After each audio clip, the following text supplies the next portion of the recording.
اب آپ دیکھیں قرض تجارت میں سب سے جو ہے نا زیادہ ہمارا کاروبار جو ہوتا ہے وہ قرض لین دین پہ ہوتا ہے. یہ اپنے لیے ایک مضمون ہے. قرض جو معاملات ہیں یہ بڑے سنگین ہیں. جو دوسرے کو قرض دیتا ہے، یاد رکھیں قرض کیا ہے؟ احسان ہے. هل جزاء الاحسان الا الاحسان. اللہ کے نبی نے بیان فرمایا کہ جو بندہ دوسرے کو قرض دیتا ہے اور قرض کے بدلے میں اللہ اس کو کیا مقام عطا فرماتے ہیں، ایک صدقہ جو ہے اس کو اللہ 10 گنا ثواب عطا فرماتے ہیں. کہ جو اللہ کے نبی نے بیان فرمایا ایک بندہ جب دوسرے کو قرض دیتا ہے، قیامت کے دن جب یہ جنت میں داخل ہوگا تو یرا علی بابہ مکتوبا، تو اس کے جنت کے دروازے پر لکھا ہوگا کہ الصدقۃ، یہ تو نے صدقہ دیا تھا، بعشر امثالھا، اللہ نے 10 گنا اس صدقے کو بڑھایا ہے. اور لیکن قرض کے متعلق اللہ نے بیان فرمایا بثمانیۃ عشر، اللہ نے ایک قرض کا 1 روپیہ تمہارے لیے 18 گنا جو ہے آگے بڑھایا ہے. کہ ایک قرض کا روپیہ تو نے کسی مسلمان کو دیا، اللہ تبارک و تعالی بیان فرماتے ہیں کہ میں اس کو 18 گنا اس کا ثواب عطا فرماؤں. قرض دوسرے کے ساتھ ہمدردی احسان ہے، اللہ نے صدقے سے بھی زیادہ اس کو ثواب عطا فرمایا. قرض ایسی چیز ہے جو دوسرے مسلمان کو قرض دیتا ہے، اللہ فرماتے ہیں اس نے اس کے ساتھ احسان کیا، قیامت کے دن میرا احسان یہ ہوگا کہ اس کو عذاب نہ دو، جنت میں داخل کرو. یہ قرض کا معاملہ ہے. لیکن افسوس کی بات، اب قرض تو دیتے ہیں لیکن قرض کے معاملات، یہ پہلے جز میں دوسرا جز ہے کہ جو مالی ہمارے لین دین کی جو چیزیں ہیں اس میں سے دوسری جو چیز ہے وہ قرض ہے. قرض پہ ثواب تو یہ مل رہے ہیں، احسان ہے، لیکن جب قرض لوٹانے کی بات آتی ہے پھر ہمارے معاملات بڑے خطرناک ہیں. اللہ کے نبی نے بیان فرمایا، یاد رکھیں شہید کے متعلق یہ ہمارا مصمم عقیدہ ہے، احادیث میں ذکر ہے، بخاری شریف میں آتا ہے کہ شہید کو اللہ تمام گناہ معاف فرماتے ہیں. یغفر کل ذنب، یغفر للشہید کل ذنب الا الدین. شہید کو اللہ تمام کے تمام گناہ معاف فرما دیتے ہیں. یوں ہی شہید کا خون اس کے جسم سے جدا ہوا، زمین پہ پڑنے سے پہلے پہلے اللہ فرماتے سارے گناہ معاف الا الدین. لیکن قرض اللہ کبھی معاف نہیں فرماتے، کبھی بھی قرض اللہ معاف نہیں فرماتے. حضرت محمد بن عبداللہ الحجش رضی اللہ تعالیٰ عنہ فرماتے ہیں کہ اللہ کے نبی ایک دفعہ باہر نکلے، جو ہماری جنازگاہ تھی، مسجد نبی سے باہر جنازگاہ تھی جس کو جنت البقیع آپ سمجھتے ہیں، جو گئے لوگ دیکھے ہوں. یہاں پہ صحابہ بیٹھے ہوئے تھے تو اللہ کے نبی بھی آگے بیٹھ گئے. تو اللہ کے نبی نے آسمان کی طرف دیکھا، پھر اپنا سر مبارک نیچے کیا جس طرح وحی میں ان کا انداز تھا. تو اللہ کے نبی نے کچھ دیر کی سکوت کے بعد بیان فرمایا سبحان اللہ سبحان اللہ سبحان اللہ. یہ جتنی بھی روایتیں میں پیش کر رہا ہوں یہ ساری یا تو صحیح بخاری کی ہیں یا صحیح مسلم کی، مضبوط روایتیں ہیں. 3 دفعہ سبحان اللہ بیان فرمایا. صحابہ کہتے ہیں ہم پریشان ہوں گے، کوئی وحی تو آئی ہے، کوئی خاص وحی ہے، اور اتنی خاص وحی ہے کہ اللہ کے نبی نے پھر اپنا جب وحی ختم ہوئی تو اللہ کے نبی نے اپنی پیشانی مبارک پہ ہاتھ رکھا. اس طرح پریشانی میں عموماً لوگ رکھتے ہیں، اللہ کے نبی کا بھی یہی انداز تھا کہ اپنا ہاتھ مبارک پیشانی پہ رکھتے. اب پیشانی پہ ہاتھ رکھا، اللہ کے نبی چلے گئے اٹھ کے، کسی سے بات نہیں فرمائی. اب اللہ کے نبی جب اندر گئے صحابہ کہتے ہیں ہم بڑے پریشان ہوئے کہ بھئی اب معاشرہ کیا ہوگا. اللہ کے نبی پہ کون سی خاص بات اتری ہے؟ ایک دن پورا گزر گیا، اللہ کے نبی نے ہمیں نہیں بتایا، ہم نے بھی کلام نہیں کیا کہ اللہ کے نبی خود بیان فرما لے. پھر جب دوسرے دن اللہ کے نبی آئے ہمارے درمیان تو اللہ کے نبی سے ہم نے پوچھا، عرض کی یا رسول اللہ آپ ہمیں وہ باتیں بتلائے جو کل آپ نے سبحان اللہ سبحان اللہ سبحان اللہ کہا، وہ وحی کون سی تھی؟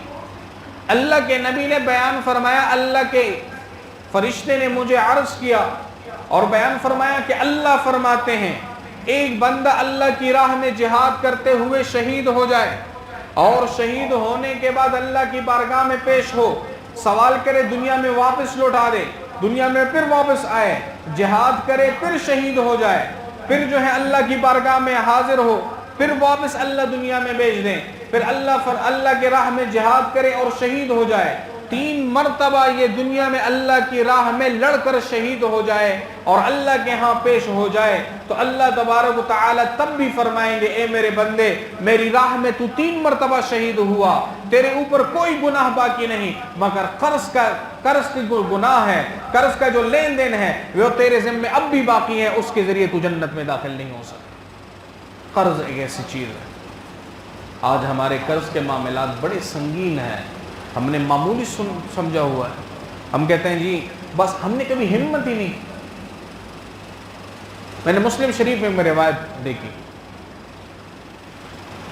میں پڑھاتا تھا ایک جگہ پہ مسلم شریف، تو اب یاد آئی، وہ کہتے ہیں نا علماء کہتے ہیں جب مجمع کی جس واعظ میں توجہ ہوتی ہے، یہ بات یاد رکھیں، جس مجمع میں سننے والوں کی توجہ ہوتی ہے اللہ اس کے متعلق جو واعظ ہیں اس کو حدیثیں اس کو باتیں یاد دلاتی ہیں۔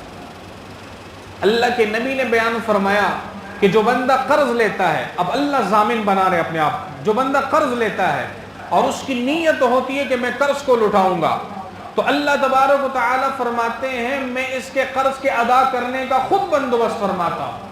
کتنی بڑی بات ہے، علماء نے لکھا ہے اگر قرض دنیا میں ادا نہیں کیا تو اللہ تبارک و تعالی فرماتے ہیں آخرت میں اس کے قرض کا بدلہ میں خود دوں گا، کہ بھئی اس بندے کو بلاؤں گا تیرا اس کے اوپر قرض ہے، ہاں جی قرض ہے، وہ فلاں آسمانوں میں دیکھ وہ جنت ہے، وہ جنت تیری منتظر ہے، اپنا حق معاف کر۔ وہ کہے گا یا اللہ میں نے اس کے ساتھ کیا کرنا ہے، وہ جنت مجھے عطا کر، مجھے اس کے قرض کے ساتھ کیا لے دین ہے، اللہ وہ جنت عطا فرما کے تمہیں اس سے بری فرما دے گا۔ جب دنیا میں نیت ہو کہ میں نے قرض چکانا ہے، یہ اللہ نے خود سے اپنی ذمہ داری لی۔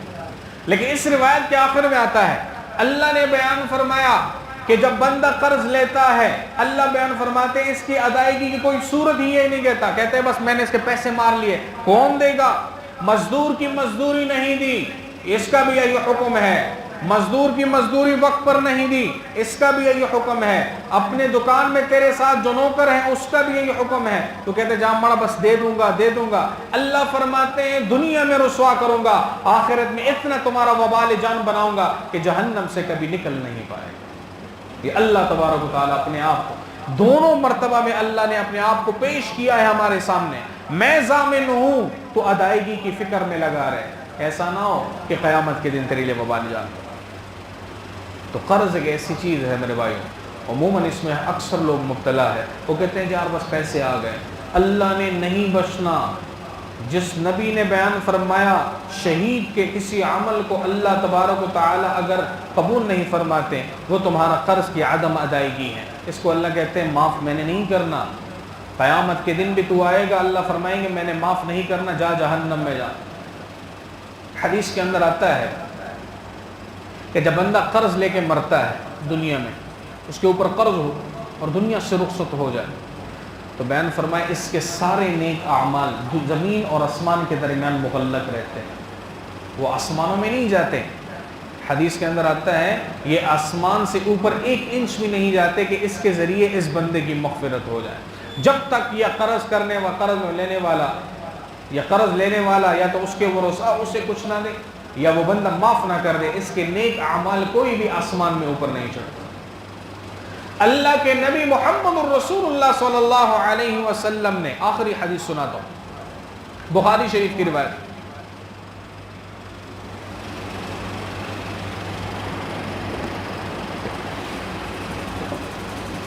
حضرت سلمہ محمد ابن سلمہ رضی اللہ تعالی عنہ فرماتے ہیں کہ ہم جنازہ پڑھانے والی جو جگہ ہیں جو جنت البقیع اس میں بیٹھے ہوئے تھے، اللہ کے نبی کے سامنے جنازے کو لایا گیا، اب اللہ کے نبی محمد الرسول اللہ شفیق هذه الامہ، اللہ نے بیان فرمایا اتنے شفیق کیا کریں، تو اللہ کے نبی نے پوچھا، اللہ کے نبی سے انہوں نے عرض کیا رسول اللہ جنازہ پڑھا دیں۔ اللہ کے نبی نے پوچھا اس کے اوپر کسی کا قرض تو نہیں؟ کہتے نہیں کسی کا قرض نہیں۔ اللہ کے نبی نے جنازہ پڑھا دیا، پھر دوسرا جو بندہ آیا جنازہ بھی لایا گیا، کہتے اس کے اوپر کسی کا قرض تو نہیں؟ اللہ کے نبی کو کہا گیا یا رسول اللہ اس کے اوپر قرض تو ہے لیکن اس کے پاس اتنا مال ہے کہ اس سے اس کی ادائیگی ہو جائے گی، اتنا مال چھوڑا ہے۔ اللہ کے نبی نے فرمایا مال چھوڑا ہے، ہاں ادائیگی ہو جائے گی۔ اللہ کے نبی نے جنازہ پڑھا دیا۔ تیسرے بندے کو لایا گیا، اللہ کے نبی نے بیان فرمایا اس کے اوپر کسی کا قرض ہے؟ کہتے ہیں ہاں قرض ہے۔ ادائیگی کی کوئی صورت ہے؟ کہتے ہیں نہیں۔ اللہ کے نبی نے بیان فرمایا اے میرے صحابہ تم جنازہ پڑھ لو، میں اس کا جنازہ نہیں پڑھ سکتا۔ جن کے جنازوں سے اللہ کے نبی نے انکار فرمایا ہو، اللہ کے نبی نے بیان فرمایا جس کے اوپر قرض ہو، قرض کی ادائیگی کی فکر نہ ہو، میں نے اس کا جنازہ نہیں پڑھنا، تو میرے بھائیو دوستو پھر ہمارا کیا حال ہوگا اگر ہم میں ایسی حالت ہو؟ ہم نے قرض لیا اور ہم بیٹھ گئے بس ٹھیک ہے جی دے دیں گے بس جب ہو موقع ملے گا۔ نہیں، فکر ایک ایسی چیز ہے، شریعت نے اگر زکوٰۃ کے اندر کسی کے اوپر زکوٰۃ واجب ہو اور اس کے اوپر قرضے بھی ہوں اور قرض اس کے زکوٰۃ کے نصاب سے بڑھ کر ہو تو بیان فرمائے یہ بندہ زکوٰۃ نہیں دے گا، اس لیے اس کے پاس جو مال ہے یہ دوسرے کو واجب الادا ہے، وہ مال دوسرے کو دے گا تو اس کے اوپر وہ زکوٰۃ۔ مثال کے طور پہ ایک بندے کے پاس 2 لاکھ روپے ہیں، صاحب نصاب ہے، اب اس کے اوپر زکوٰۃ واجب ہوگی کہ نہیں ہوگی؟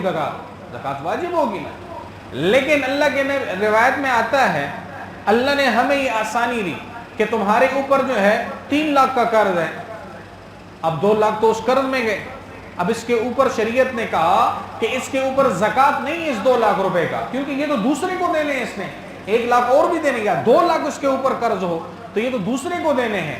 اب شریعت نے جو کہا کہ تم نے اس میں زکوٰۃ نہیں دینا تو اس کا مطلب یہ ہے یہ دوسرے کا حق ہے، فوراً پہنچاؤ۔